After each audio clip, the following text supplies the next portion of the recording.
Greetings and welcome back to Room 303 and our chats with Emily, as we are calling our readings through the poetry of Emily Dickinson. We are in the Johnson edition and we turned out a poem 519, "'Twas warm at first, like us." Now, the "it" to the word "'twas" is actually here, what? We're going to be talking again about death. So we're back to Gothic Emily. You may want to jot that one down right away. In some ways, we are back to our study of poem 194. You guys remember this one? On this long storm, the rainbow rose. On this late morn, the sun. The clouds like listless elephants, horizons strangled down.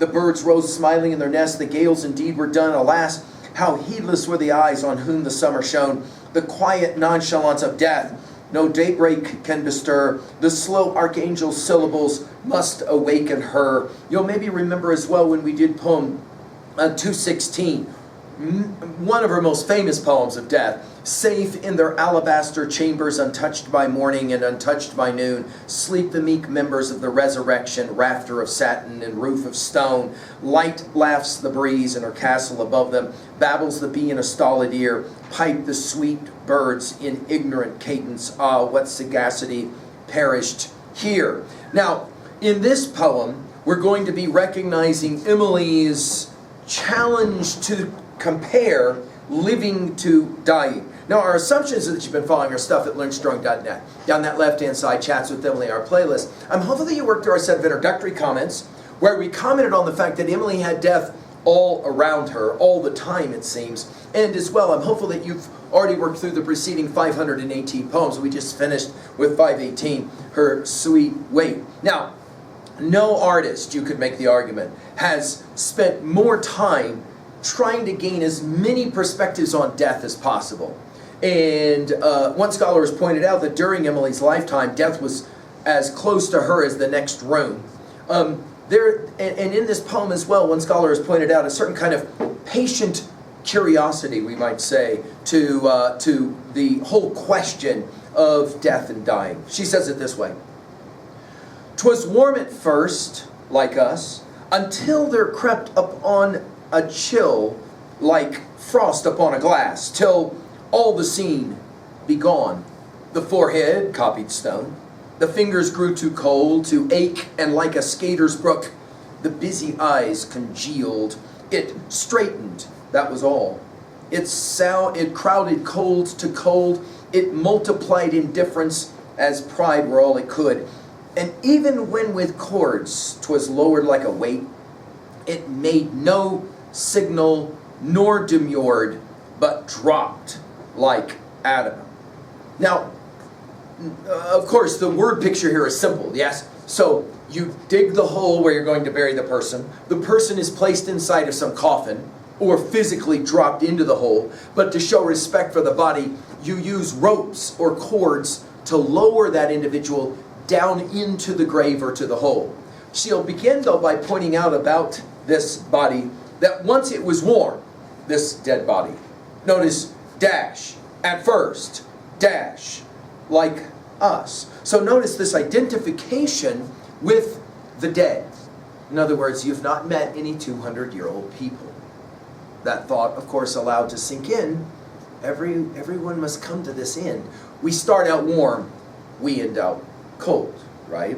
Until, notice then her verbs, there crept upon a chill dash like frost upon a glass. Now, this is interesting word picture because back in the day, you don't have all this technology we have today, yes? So, for example, if you're lying there and they want to find out if you're dead or not, they'll take a small mirror and they'll just place it over your nose. And if you're breathing at all, you'll begin to create some kind of frost on that mirror glass, and that allows you to be able to know that the individual is still breathing or still alive. So we're playing the game of how slowly life begins to go away, kind of like the chill of a morning where things are starting to die because of that chill. Till, notice, the scene be gone. In other words, another way to think about dying, where everything is ended.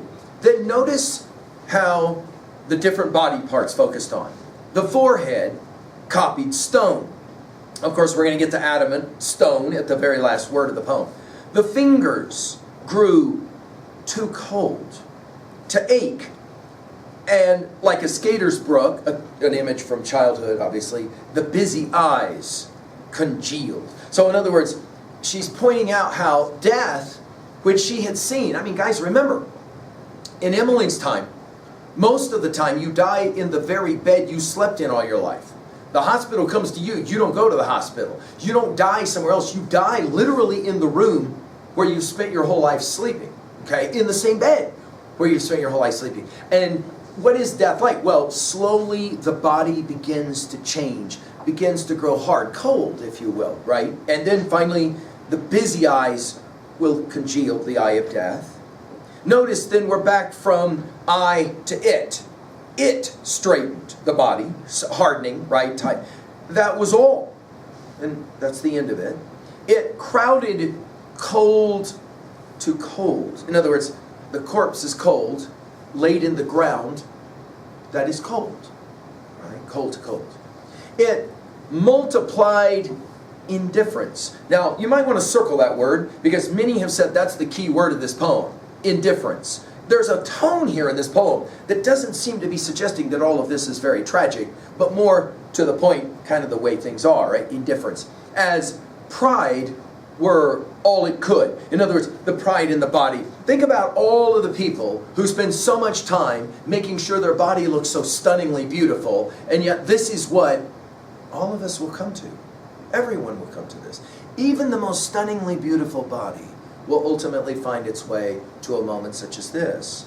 And even when the cords, or with cords, right, the cords lowered, 'twas lowered like a weight. We're back to stone, and then we'll get to adamant in a second. It made no signal, nor demurred, but dropped like adamant. In other words, as the coffin is going down, it's not like somebody inside the coffin goes, knock, knock, knock, knock, knock on the, hey, I'm still alive in here. Hey, don't do indifference. In other words, there's no feeling anymore. Her attempt to try to capture the sense of the dead and the coldness of death. It's past. It's over. All that could be done has now been done. It did all it could. Right? Now, this it's interesting how scholars have taken this whole idea of adamant at the end of the poem, because adamant is a stone or a heavy stone. But you've probably heard somebody is adamant about not going, which means absolute or certain, right? So the word works on both counts: a stone dropping into a hole, or a certain kind of certainty about the fact. This is it. It's final. It's over. It reminds us that, as well, one scholar's pointed out, that in Matthew 5:5, we're told that the meek shall inherit the earth, which is 100% true in this poem, because where is it that one goes? Dust thou art, to dust returnest, back to the dirt and the like. There are 10 poems of Emily's that use this word adamant. 337, 398, 687, 948, 1076 we'll look at in a second, 1499, 1508, and 1576 that we'll also look at in a minute as we ask about 3a. Okay, well, what are we going to do with a poem like this? And again, notice one scholar called this patient curiosity. It's almost like, what is death like? I'm going to look at it for a while and kind of figure it out, and just kind of see how it looks in real time. And so patient curiosity. I think at 2a the message here is that death is hard to appreciate or understand, right? We try to appreciate or understand it, but here's the odd part. You will never actually appreciate death once you're dead.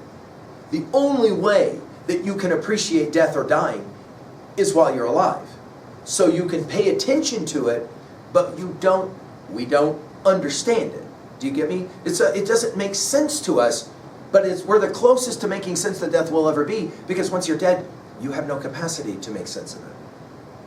At 3b, the word choice of adamant, it seems to me, is remarkable here. At 3a, we're going to play later with poem 1076. When we get there, this will be a poem that we will for sure come back to just once. Oh, least request. Could adamant refuse so small a grace, so scanty put, such agonizing terms? Could not a god of flint be conscious of a sigh as down his heaven dropped remote? Just once, sweet deity. And when we get to 1576, she'll play the game this way. The spirit lasts, but in what mode? Below the body speaks, but as the spirit furnishes a part, it never talks. The music in the violin does not emerge alone, but arm in arm with touch. Yet touch alone is not a tune. The spirit lurks within the flesh, like tides within the sea that made the water live. Estranged, what would the ether be? Does that know now, or does it cease?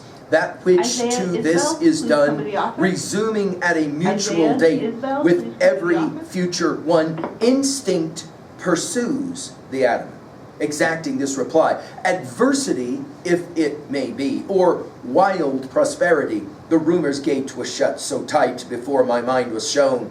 Not even a prognostic's push could make a dent thereon. Finally, at 3B, to own a poem like this, how do you deal with this question of death and dying? What do you imagine that it will be like, either for you or for the ones that you love? Thank you.